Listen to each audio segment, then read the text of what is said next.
पिनोरमा and science centre 1990 के दशक में बनवाया गया था। ये हरियाणा सरकार के द्वारा बनाया गया है। कहते हैं जो ये सेंटर है, इस सेंटर के अंदर हम कुरुक्षेत्र में हैं। कुरुक्षेत्र के अंदर महाभारत लड़ी गई है। 18 दिन तक महाभारत लड़ी। कहते हैं जो वो 18 दिन की महाभारत थी, उस महाभारत का 3D व्यू, महाभारत की चीजों को दिखाने के लिए जो महाभारत का जो महाभारत 18 दिन चली ना सर, उसका जो 18 दिनों का 3D व्यू है, वो 3D व्यू कहाँ पे दिखाया जाता है? पिनोरमा सेंटर के अंदर दिखाया जाता है। और जो ये पिनोरमा सेंटर है, ये हमारी कल्चरल मिनिस्ट्री के अंडर में आता है। Cultural ministry. और अगर मैं आपको बताऊं कि हरियाणा में जो कल्चरल मिनिस्टर हैं वो तो अरविंद शर्मा है।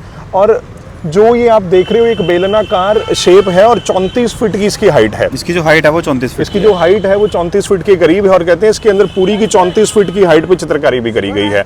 और इसका मेन उद्देश्य क्या था? इसका मेन उद्देश्य क्या है कि जो हमारा भारत है, भारत की जो धार्मिक नॉलेज है, जो हमारा धर्म है, धर्म को साइंस के साथ जोड़कर बच्चों को धर्म और साइंस दोनों के क्या देना, धर्म के साथ साथ जो हमारा विज्ञान है उसकी शिक्षा भी, ताकि बच्चे साथ साथ ग्रहण कर सके। दोनों चीजों को एक साथ दिखाया गया है। कहाँ पे? पिनोरमा सेंटर। और आज हम देख भी रहे हैं यहाँ पर काफी सारे स्कूल के बच्चे भी आए हुए हैं सर, कभी ना, ताकि स्कूल के बच्चों को वो चीजें दिखा सके, उनसे कुछ सीख सके धर्म और संस्कृति के बारे में। Thank you so much sir. तो आइए हमें इसके अंदर का विजिट कराइए एक बार आप। जी बिल्कुल बिल्कुल। Guys we are entered in panorama centre. अब यहाँ पे हम आपको बताएंगे कि कौन कौन सी जगह हैं जो हमारी महाभारत से कोरिलेट हैं और कौन कौन सी जगह हैं जो इंडस वैली से कोरिलेट हैं और कौन कौन सी जगह हैं जो हमारे साइंस से कोरिलेट है। तो 1 बाय 1 हम आपको सारी चीजें दिखाते हैं, कौन कौन सी चीज किस किस से कोरिलेट है।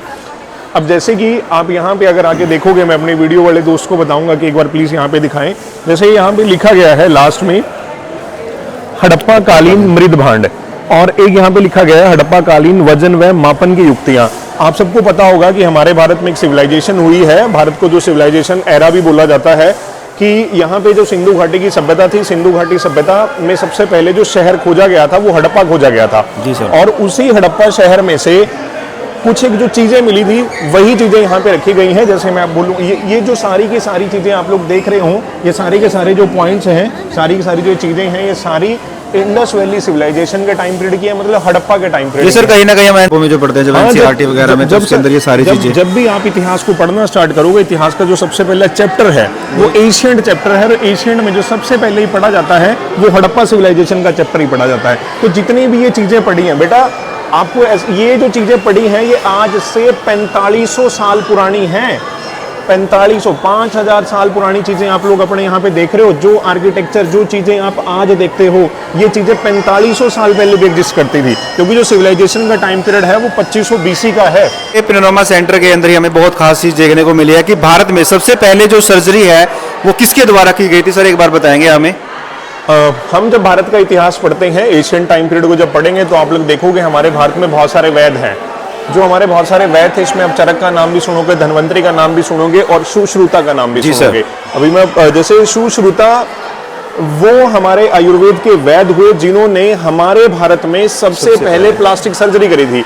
आप देखो, आज से कई सौ साल पहले हमारे भारत में प्लास्टिक सर्जरी हो चुकी है। जो लोग कहते थे ना कि भारत कुछ नहीं कर सकते, हमारे भारत के प्राचीन टाइम पीरियड के अंदर भी, एशियन टाइम पीरियड के अंदर भी हमारे भारत में सुश्रुता ने क्या करी थी? प्लास्टिक सर्जरी करी थी। जो ये प्लास्टिक सर्जरी थी ना सर, यहाँ पे देखो, ये एक ना जो नाक की सबसे पहले नोज की प्लास्टिक सर्जरी करी गई थी सुश्रुता के द्वारा। अगर आप और देखोगे जितने भी ये नीचे सारे के सारे, जैसे आज के टाइम में डॉक्टर ऑपरेशन थिएटर में जितना भी सारे इक्विपमेंट जो है इसमें यूज किए गए थे, इनके द्वारा जो है वो सर्जरी की गई। सुश्रुता के द्वारा जितने भी इक्विपमेंट्स यूज करे जाते थे, आप लोग ये सारे के सारे क्या कर सकते हो, देख सकते हो। और यहाँ पर जो है तस्वीर के माध्यम से भी हम देख सकते हैं जो सुश्रुता जी हैं वो एक इंसान की सर्जरी कर रहे हैं सर, कहीं ना कहीं हमारे वैद हुए हैं बहुत फेमस, और इन्होंने हमारे भारत में क्या करी थी? सबसे पहले सर्जरी करी थी। लेकिन आजकल के जो बच्चे हैं या फिर जो भारत के वासी हैं, ये चीजें भूल चुके हैं कि हमारे भारत में पुराने समय भी कहीं ना कहीं जो है वो बहुत आगे था।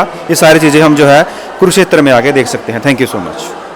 तो दोस्तों, अब हम ले चलते हैं आपको ब्रह्म सरोवर की, और यहाँ हमें मिलने वाली है बहुत सारी चीजें देखने के लिए और समझने के लिए।